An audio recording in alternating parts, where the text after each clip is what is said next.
UMNO tidak perlu untuk nak cepat tukar presiden. Kita ada peraturan. Dia ada kontrak. Kontrak dia Perhimpunan Agong.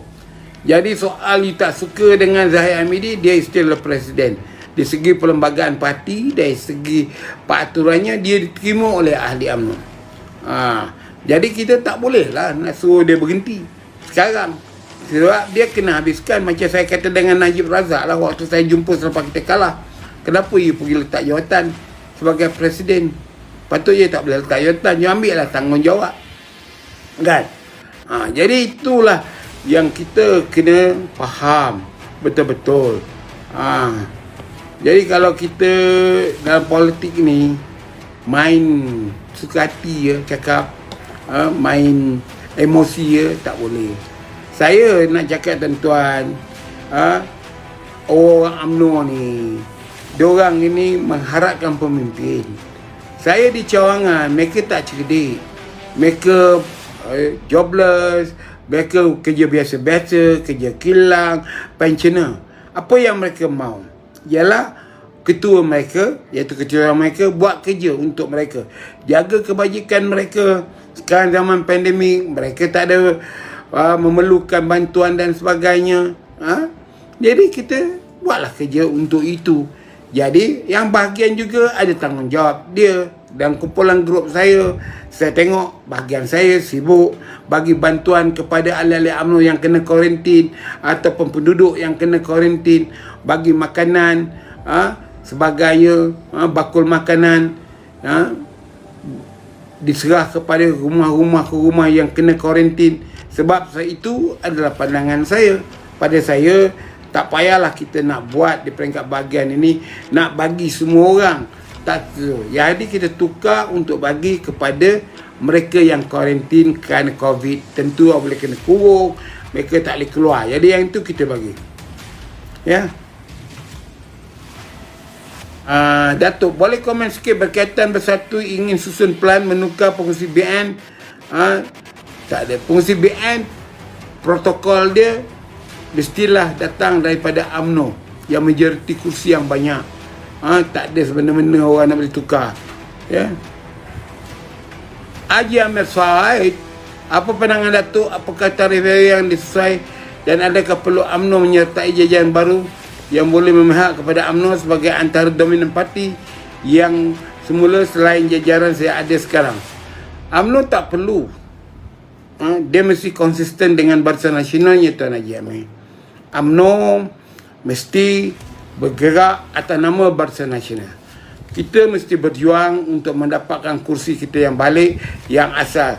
Sekurang-kurangnya 80 kursi awalnya, tapi kerana GPRS keluar, itu keluar, ini keluar, kita ada 54. Kemudian ada yang lompat pula lagi, yang lari lagi.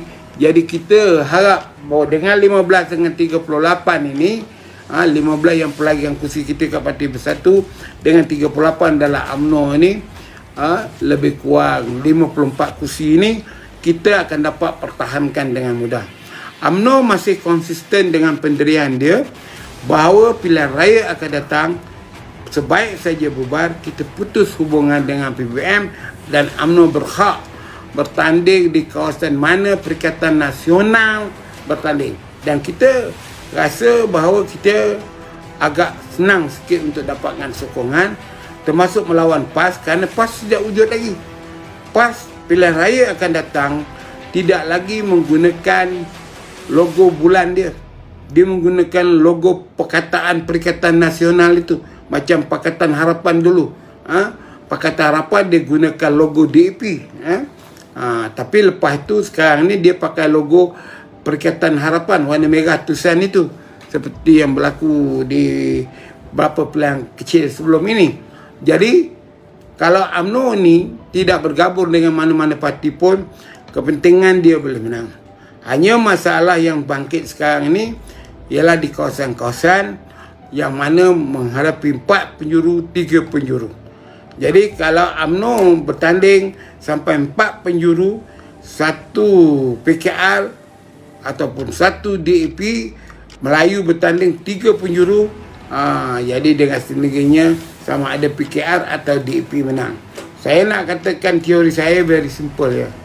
Kawasan Bandar Tun Razak ni, bahagian saya ni, kalau sekali lagi bertanding pilihan raya, kalau UMNO bertanding, Parti Bersatu bertanding, PKR menang, PKR bertanding, PKR yang menang. Sebab mereka semua ada deposit daripada pengundi Cina. UMNO ada deposit pengundi Melayu, tapi tak ada deposit daripada pengundi Cina. Ini tuan-tuan kena faham tuan-tuan. Saya ni dah berpuluh kali menghadapi pilihan raya. Datuk Norani bagi pandangan Datuk macam mana? Dia bagus, intellectual, walaupun kecil api. Tapi tahulah.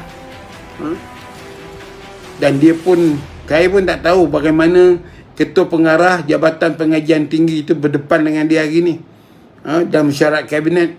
Sebab pelantikan dia sudah ditangguhkan balik. Ditangguhkan itu yang nak Chancellor UiTM. Sekarang macam mana? Jadi sama ada nak ditangguh, nak dibuang, itu kuasa menteri di bawah AUKU, bukan di kuasa GPTS. Kalau saya lah sebagai Ketua Pengarah Jabatan Pengajian Tinggi yang membuat keputusan atas harapan orang untuk menangguhkan nak Chancellor tu, saya berhenti kerja. Biarlah saya hilang kerja, tak apalah. Sebagai orang ambil tanggungjawab. Tak bolehlah kata, saya bukan saya kena suruh ke atas. Buat pengesaran sekarang. Siapa yang suruh? Siapa di PMO yang suruh? Takkan you duduk situ sebagai profesor, you tak faham polisi dasar bahawa menangguhkan itu bukan kuasa you. Itu kuasa Menteri Pengajian Tinggi di bawah AUKU. Kenapa you pergi tangguhkan orang punya jawatan yang sudah pun digazetkan secara pemasyurannya oleh Menteri Pengajian Tinggi. Jadi pada saya patut berhentilah. Profesor Syarin kata apa ke nama dia, UiTM punya Jabatan Pengajian Tinggi. Sebab saya dulu pun begitu juga.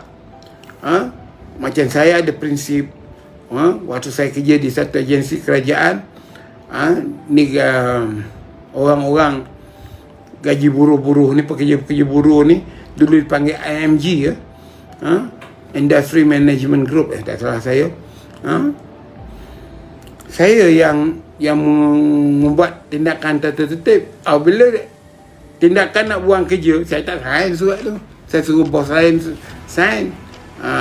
Sebab saya tahu kesan dia.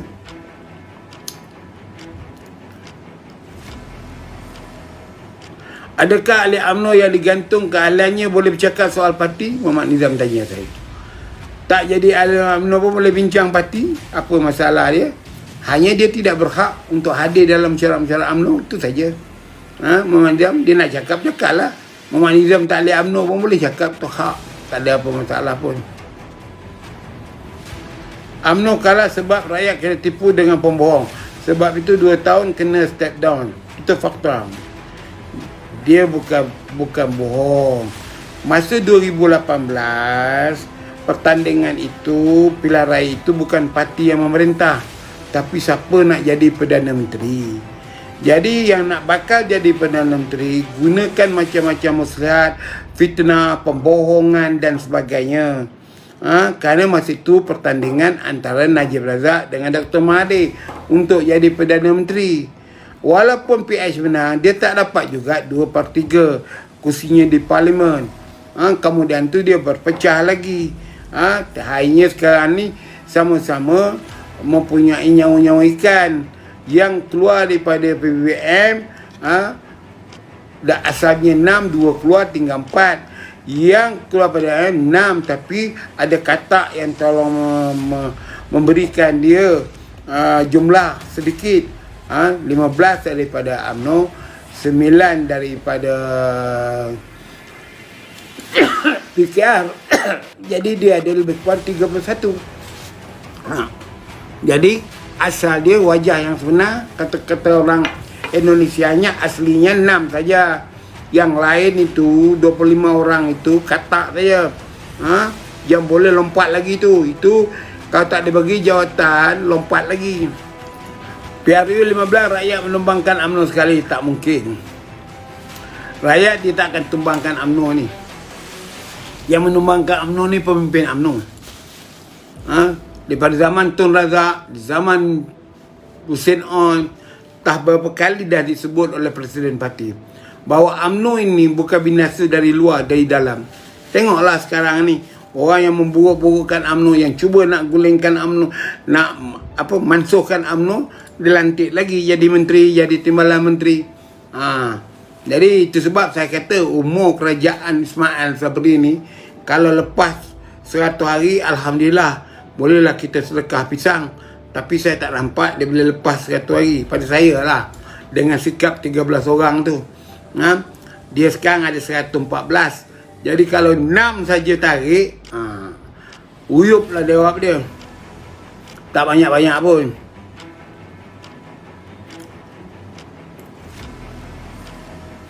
Kenapa Ketua Muda UMNO tak ada jawatan? Dia tak ada apa-apa jawatan dalam 2 Dewan Rakyat. Tidak Dewan Negara. Tidak Dewan Negara, dia dah jadi senator 2 kali, Muhammad Syakril. Kalau bukan fakta, tak adalah UMNO kalah PRU 14. UMNO kalah PRU, saya katalah pertandingan. Kemudian itu semua pengundisional lari kepada sokongan pada parti Pakatan Harapan. Itu sebab, dan diorang akan maintain lagi kali ini dalam 90 kursi. Pertama sekali DAP dia tak akan lari. 42 itu dia akan maintain itu. Nanti saya cakap hal waktu masa yang lain, hujah saya. Dan terima kasih. Assalamualaikum warahmatullahi wabarakatuh.